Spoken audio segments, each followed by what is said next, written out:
As some of you know, East London's pretty poorly connected, especially when you consider the central section where there's just bridges and crossings everywhere. But change is on the horizon. Um, if you want to find out about those, basically there's another video somewhere on my channel which has the 13 new river crossings that might actually happen in London. There'll be a link either up here or up there or somewhere below. Anyway, one of the first crossings being built across, well, actually underneath the Thames, is the Silvertown Tunnel. TfL has essentially planned a new road tunnel which is going underneath the River Thames in East London, and it will connect the Greenwich Peninsula and West Silvertown. So this scheme is aimed to basically reduce congestion, improve connectivity between the north and the south, as well as improve reliability on the existing sort of wider road network. So, in case there's an issue with a Blackwall tunnel, you always have the Silvertown to go in. The idea is it's going to transform East London's cross-river bus network as well, which is what TfL are also mentioning. As the first road crossing being built since 1988, which was the Queen Elizabeth II Bridge, which most people know as the Dartford Crossing. Which is insane when you think about it, because cars have grown significantly since then. So you might be wondering, when the hell did this all happen? How come I don't know anything about it? Well, hopefully this brief timeline will actually explain what's gone on since 2016. So, in April 2016, TfL applied to the Secretary of State for Transport for a DCO, which is an acronym for the Development Consent Order. So a DCO is essentially obtaining planning permission, but for developments specifically categorized as national significant infrastructure projects, which means it carries the national government backing, which in turn means it's probably going to happen at some point. So between 2016 and 2017, there were lots of hearing and examination processes happening, and eventually in May 2018, the DCO was given ahead by the Department for Transport, which essentially is a green light for TfL to construct this tunnel. So between February and October 2018, ground and river work surveys were undertaken to see about the finer details of the construction. In spring 2019, a preferred contractor was announced, and this was finalised by November 2019, where the contract was awarded to a consortium called River Links. So this seems to be a variety of companies. I'm sure you can find out if you just Google that.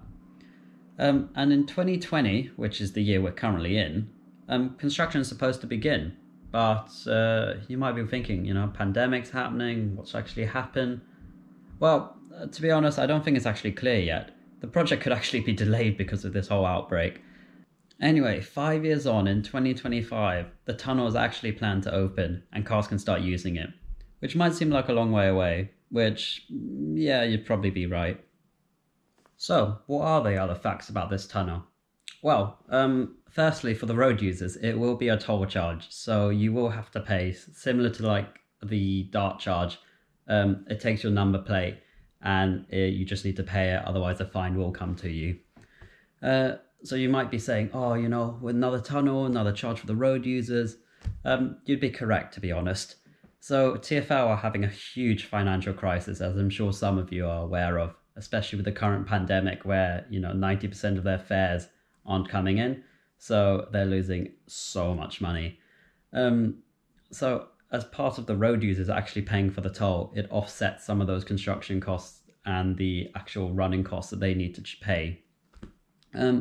Also, as part of this DCO sort of planning permission order, part of it means they actually have to contribute to wider benefits, not just literally building a tunnel. So as part of all these tolls you guys are going to be paying if you do use it, it's going to help. So £1 million apparently, according to TfL, are going to go towards local businesses to help them adapt to this change. And this could be being cycle racks being put in, you got electric charging points, and then even other infrastructure. So it could be either travel planning, new cycle routes, that sort of stuff. So there are wider benefits to this. Also, they are saying that there will be a discount for local users, whether if you're in Greenwich, West Silvertown, there will be a discount when you are using this toll route. And I think it's still the case with the congestion charge, right? You get a discount if you live within the zone. Anyway, I don't drive, as you can tell. There is also £2 million that TfL are saying that are going towards bus concessions for local residents.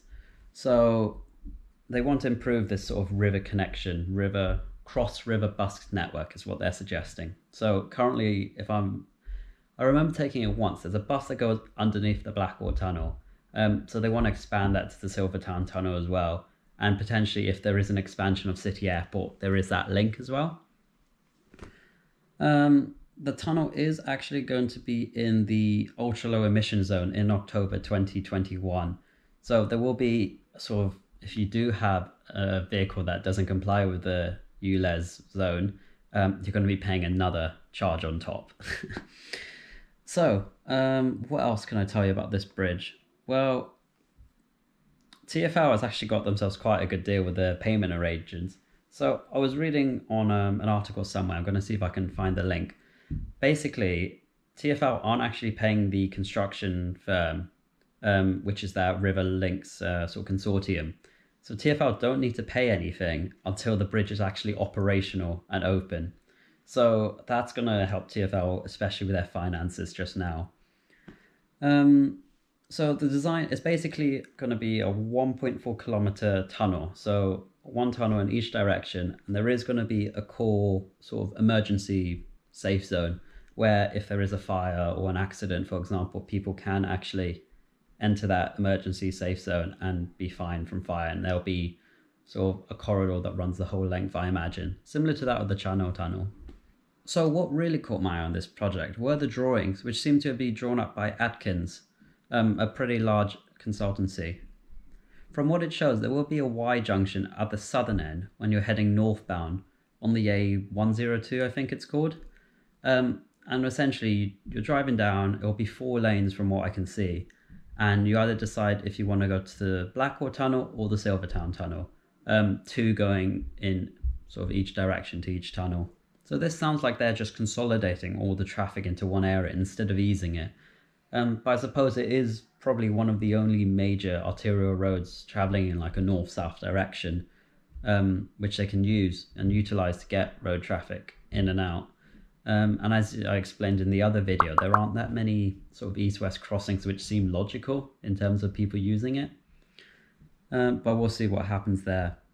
On the north side of the river, near West Silvertown, there is an existing roundabout which is being converted to what I can only describe as a dung bell.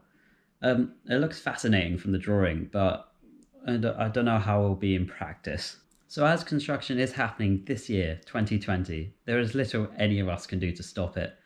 But maybe it will be worth the money. I guess we'll have to wait and find out. Right all, thanks for watching. Really hope you enjoyed this video, and if you do like it, give us a like down there, as well as a subscription to find out what the next video will be. Anyway, stay tuned and see you for the next one.